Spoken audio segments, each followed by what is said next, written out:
سلام، اوس هم د یوې بجې خبرونه. د امریکا د بهرنیو چارو وزیر نن په بروکسل کې د ناټو له لوی منشي سره د افغانستان په اړه خبرې وکړې. د ناټو لوی منشي سټولټنبرګ ویلي د امریکا له بهرنیو چارو وزیر مایک پمپیو سره یې د افغانستان د اوسني حالت په اړه غوره بحث کړی، خو په اړه یې نور جزییات نه دي ورکړي. ښاغلي سټولټنبرګ د کابل وروستی ځانمرګي برید هم غندلی او زیاته کړې ده چې ناټو لا هم د افغان ځواکونو ملاتړ ته ژمنه ده. په کابل ښار کې د ګرین ویلج په نامه کمپ باندې طالبانو په ځانمرګي موټر بم برید کې 14 ولسي وګړي او د کمپ کارکوونکي وژل شوي او 119 نور ولسي وګړي ټپیان شوي دي.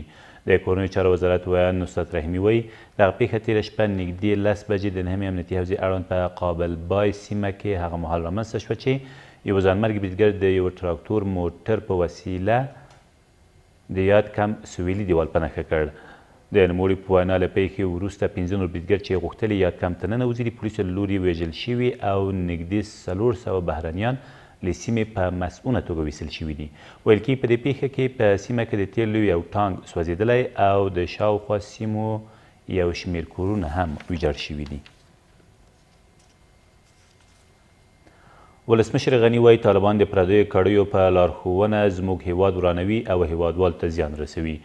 ښاغلي غني په یو پیغام کې په کابل ښار کې د تېرې شپې د ځانمرګي برید له غندلو سربیره د طالبانو جګړه بشري جنایت بللی او زیاته کړې ده چې دغه ډله او د هغې رهبري له افغانستان بهر د پردیو کړیو په واک کې ده او د هغوی په لارښوونه زموږ هیواد ورانوي.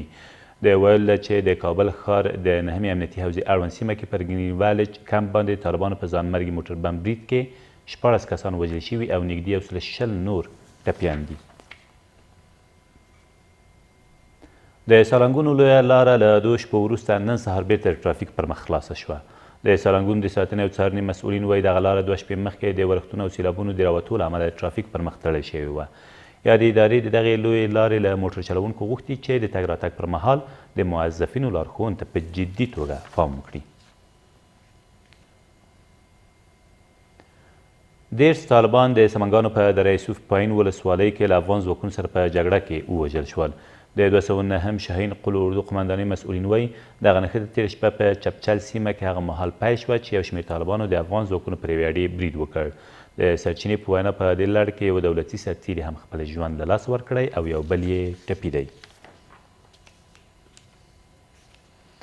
19 طالبان په فراه کې په 2 بېلابېلو پیښو کې ووژل شول او 4 نور یې ټپیان دي. د فراه د امنیه قمندانۍ ویاند وایي دغه پیښې تېره شپه د فراه ښار پر امنیتي پوستو او پر پشکو ولسوالۍ د طالبانو له بریدونو وروسته رامنځته شوي دي. د نوموړي په وینا په دې لړ کې 3 پولیسان هم ټپیان شوي دي.